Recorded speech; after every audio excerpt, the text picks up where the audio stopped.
Assalamualaikum warahmatullahi wabarakatuh. Pada video kali ini saya akan ngasih tahu nih, ada aturan penagihan DC pinjol di tahun 2024 ini, DC yang barbar itu bisa didenda 15 miliar.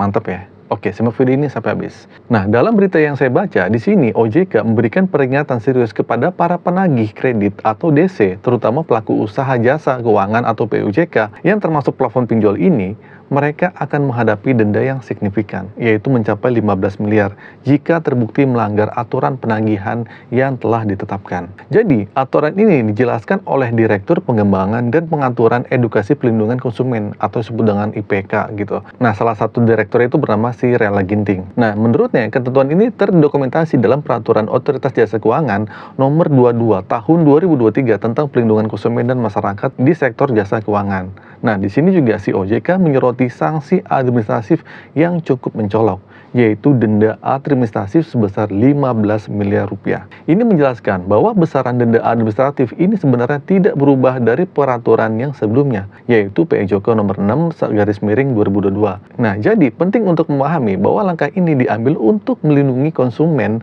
dan masyarakat di sektor jasa keuangan. Denda yang signifikan diharapkan ini dapat mendorong pinjol, termasuk pinjol ini, untuk mematuhi aturan penagihan yang telah ditetapkan demi menjaga hak dan kepentingan konsumen.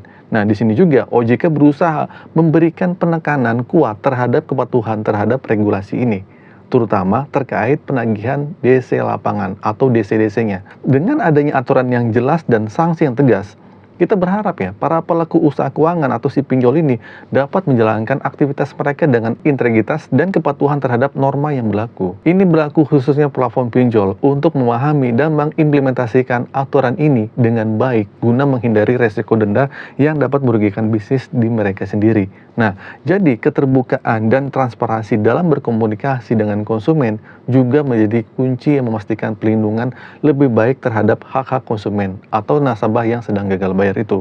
Nah, jadi dengan aturan ini, OJK berharap adanya kesadaran dan tanggung jawab dari semua pihak terkait agar sektor jasa keuangan dapat tumbuh secara berkembang, ya, memberikan manfaat maksimal bagi konsumennya atau bagi pengguna-pengguna pinjol itu. Sebelum mencapai denda maksimal sebesar 15 miliar, penagihan kredit atau DC ini termasuk pelaku usaha di pinjol ini sebelumnya akan menghadapi sanksi administratif lainnya. Nah, jadi langkah-langkah ini diambil sebagai tindakan preventif untuk mendorong kepatuhan terhadap aturan penagih. Nah, di sini OJK sendiri menjelaskan bahwa sanksi administratif tersebut meliputi peringatan tertulis, pembatasan produk, ya, produk dan layanannya atau kegiatan usaha baik secara maupun keseluruhan. Nah, serta pembukaan produk, layanan atau kegiatan usaha lainnya. Dan di sini juga OJK juga bilang bahwa besarnya denda administratif ini sebenarnya lebih rendah jika dibanding dengan denda dalam penyelenggaraan kegiatan di bidang pasar modal yang mencapai maksimal 25 miliar. Bahkan lebih rendah pula dari denda terkait penggunaan jasa akuntan publik dan kantor akuntan publik yang mencapai 50 miliar. Nah,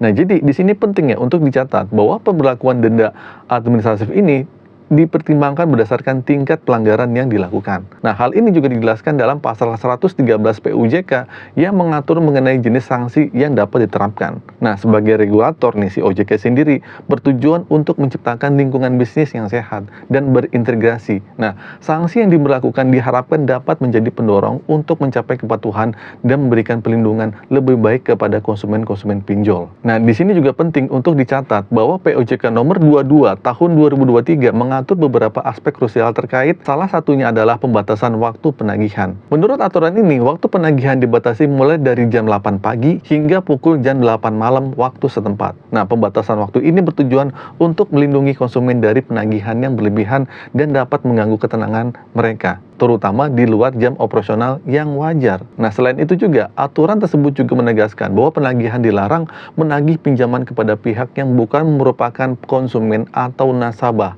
Jadi nggak boleh nagih ke kontak darurat atau di luar kontak darurat. Nah, hal ini sangat penting untuk mencegah gangguan terhadap pihak yang tidak terkait dengan transaksi pinjaman tersebut. Prinsip ini sejalan dengan semangat perlindungan konsumen. Nah, di mana penagihan harus dilakukan dengan etika dan tidak merugikan pihak lain yang tidak terlibat dalam transaksi finansial atau terlibat dalam pinjol ini. Bagi pihak pinjol, seharusnya bisa mematuhi ketentuan ini secara ketat. ya, ketaatan terhadap waktu penagihan, dan larangan menagih kepada pihak yang tidak terlibat langsung dalam transisi pinjaman gitu kan. Dan ini merupakan langkah konkret untuk menjaga hak dan kesejahteraan konsumen di pinjolnya itu sendiri. Jadi kita berharap ya, dengan adanya pembatasan waktu dan larangan menagih kepada pihak yang tidak terkait, diharapkan penagihan pinjol dapat dilakukan dengan penuh tanggung jawab dan tidak merugikan pihak yang tidak bersangkutan. Oke, jadi itu saja ya info kali ini yang bisa saya sampaikan. Semoga info ini bermanfaat. Akhir kata dari saya, Assalamualaikum warahmatullahi wabarakatuh.